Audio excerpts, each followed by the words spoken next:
Ahora hablaremos sobre el sistema muscular, que corresponde al 8º capítulo del libro de Tortora Derrickson en su 7ª edición. Bien, el primer subtítulo que nos pone este capítulo es el de generalidades del tejido muscular.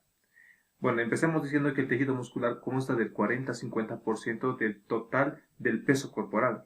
Esto es un dato muy importante y pregunta de examen. Y tiene tres variantes, o sea, tiene tres tipos de tejido muscular. Si recordamos el capítulo 4, que era el tema de tejidos, habíamos mencionado que existen 4 tipos de tejidos básicos. Uno es el tejido epitelial, el segundo es el tejido conectivo, que ambos ya se tocaron dentro de ese tema. El tercero es el tejido muscular y por último tenemos el tejido nervioso. Ahora abordaremos a más profundidad sobre el tejido muscular. Entonces empecemos mencionando sus 3 tipos de tejido muscular que existen. El primero de ellos es el tejido muscular esquelético. Lo más característico de este tipo de tejido muscular está en su propio nombre. Dice tejido muscular esquelético, por lo tanto es el que tiene relación más con el esqueleto, con los huesos, de tal manera que su localización, ¿dónde va a ser? En los huesos. Se encuentra adherido a los huesos, se encuentra junto con los huesos este tipo de tejido muscular. Entonces, ¿cuál va a ser la función? Va a ser el de mover estos huesos.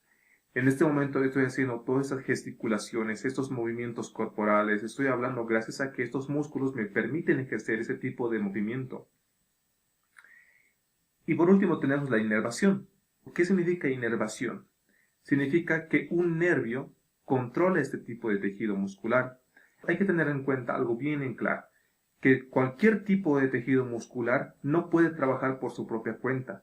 Necesita que alguien lo controle y en este caso el que va a controlarlo va a ser el sistema nervioso. Y el sistema nervioso controla a los músculos mediante los nervios. Por eso, de ahí la palabra inervación. ¿Qué tipo de inervación va a tener entonces este tipo de tejido muscular esquelético? Voluntario. Quiere decir que yo controlo estos movimientos, soy consciente de que estoy realizando estos movimientos y hago todo esto para hacerme entender, por lo tanto soy consciente de ello. Algo característico también de este tejido muscular, esto en la parte microscópica, o sea, en la histología de este tipo de tejido muscular, es que es estriado. ¿Qué significa estriado? Que tiene bandas claras y bandas oscuras de manera alternada. Después tenemos el tejido muscular cardíaco. ¿Dónde se va a encontrar este tipo de tejido muscular? Pues en el corazón. Está en su propio nombre el detalle, ¿no? ¿Cuál va a ser la función entonces de este tipo de tejido muscular? Va a ser el de trabajar como una bomba que expulsa sangre. Va a tapizar las paredes del corazón. ¿Qué tipo de inervación va a tener? Va a ser involuntario. Yo no controlo la cantidad ni la frecuencia de los latidos del corazón. Trabaja de manera automática para que yo pueda vivir. Yo no soy consciente de que en este momento esté latiendo, pero está latiendo. Algo característico del tejido muscular es que también es estriado. Tanto el tejido muscular esquelético y el tejido muscular cardíaco son estriados. Ambos son estriados. O sea, quiere decir que tienen bandas claras y oscuras que van alternados. Y por último tenemos el tejido muscular liso. ¿Dónde se encuentra este tipo de tejido muscular? En órganos huecos. ¿Qué órganos huecos conocemos?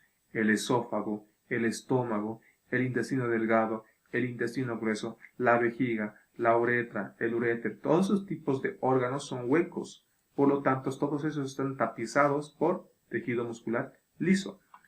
¿Cuál va a ser la función? Pues dependerá del órgano en el que se encuentre. Por ejemplo, en el estómago va a ser la función de mezclar los alimentos. En el intestino delgado va a ser el de desplazar estos alimentos, ¿no? ¿Y qué tipo de inervación va a ser? Involuntario. Pues es fácil reconocerlo eso. Cuando yo meto un alimento a la boca, yo lo mastico, ¿verdad? Lo mastico de manera voluntaria porque los músculos esqueléticos trabajan de manera voluntaria. Yo soy consciente de que estoy masticando. Pero cuando lo trago, ya pasa al esófago, que es un órgano hueco. Ahí yo ya no soy consciente de lo que está pasando. No sé en qué momento llegará al estómago, no sé en qué momento pasará al intestino delgado y no sé tampoco en qué momento pasará del intestino delgado al intestino grueso. Eso lo hace de manera automática, lo hace de manera involuntaria, que es característico también del tejido muscular liso. Y en cuanto a su histología o la microscopía del tejido muscular liso, pues su nombre lo indica, es liso. En esta ocasión ya no es estriado, Solo el tejido muscular esquelético y cardíaco son estriados. El tejido muscular liso es liso, no presenta estriaciones. Entonces veamos las imágenes. Aquí tenemos la imagen de un tejido muscular esquelético estriado. Como pueden ver, son fibras musculares que presentan algunas mitocondrias, ¿no? Y núcleos que se encuentran aquí en las periferias. Pero lo más característico de este tejido muscular esquelético es que presentan estas estriaciones, como pueden ver en la imagen. Bandas claras alternado con bandas oscuras que van unas con otras. Banda clara, oscura, banda clara, oscura, banda clara, oscura. Eso es lo característico del tejido muscular esquelético, el estriado. El tejido muscular cardíaco también presentan esas estriaciones, como pueden ver aquí. Aquí hay bandas claras, bandas oscuras, bandas claras, bandas oscuras. Pero la diferencia que tiene con el tejido muscular esquelético es que presentan uniones. Esos se denominan discos intercalares, que van a unirse una fibra muscular con otra fibra muscular. Mientras que en el tejido muscular esquelético no tienen esas uniones. Y en cuanto al tejido muscular liso, vean. Observen que no presenta estriaciones. Por lo tanto, es un tipo de tejido muscular liso, sin estriaciones. En cuanto a las funciones del tejido muscular, son 5, los básicos. La primera de ellas es la más importante, como les decía. Todo tipo de tejido muscular, tanto el esquelético, el cardíaco y el liso, tienen la función más importante de generar movimiento. Por lo tanto, la producción de movimientos corporales es la función más importante que tiene el tejido muscular. Hago estos movimientos, puedo correr, puedo caminar, puedo sentarme, puedo saltar gracias a que existe tejido muscular. La segunda función del tejido muscular es la estabilización de las posiciones corporales.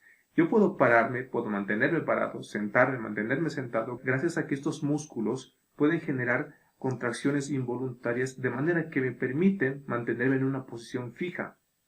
La tercera función es la regulación del volumen de los órganos. Existe una estructura dentro de algunos órganos denominados esfínteres. Estos esfínteres están compuestos sobre todo por tejido muscular liso, o sea, trabajan de manera involuntaria. Lo que pasa es lo siguiente. Estos esfínteres trabajan como una válvula que permiten o bloquean el paso de una sustancia para que pueda pasar o pueda mantenerse donde estaba. Por ejemplo, el estómago es uno de ellos. En el estómago se alberga la comida, ¿verdad? Pero esta comida no puede pasar de golpe al intestino delgado. Tiene que pasar poco a poco. De manera que entre el estómago y el intestino delgado existe una pequeña estructura denominada el píloro, que es como una válvula que evita que todo este alimento pase de golpe al intestino delgado y pasa de poco a poco y trabaja como un esfínter entonces. Y eso podemos llamarlo entonces la regulación del volumen de los órganos. La cuarta función es el desplazamiento de sustancias dentro del organismo. Como les decía anteriormente, cuando pasa el alimento hacia el esófago, del esófago al estómago, del estómago al intestino delgado, yo no soy consciente de eso, pero sucede. Resulta que todos esos órganos trabajan sinérgicamente unos con otros para que este alimento pueda pasar de un lado a otro. Por lo tanto, se aplica esta cuarta función, que es el desplazamiento de sustancias dentro del organismo. Y por último, la quinta función, que es la de generación de calor. Resulta que cuando nosotros contraemos los músculos, estos al contraerse liberan calor. ¿Por qué? Los músculos utilizan ATP. El ATP es un tipo de energía química que tiene nuestro cuerpo. La transformación de un tipo de energía química a un tipo de energía mecánica o física lo hace con la liberación de calor. Por lo tanto, nuestro cuerpo, nuestros músculos, al momento de contraerse generan el calor. Y esto sucede muy comúnmente cuando sentimos frío. Al momento de sentir frío, nuestro sistema autónomo se activa de manera que hace contraer a los músculos para generar calor. Y eso lo conocemos como los escalofríos, por ejemplo. Y este proceso se le conoce como la termogénesis, que es la creación de calor.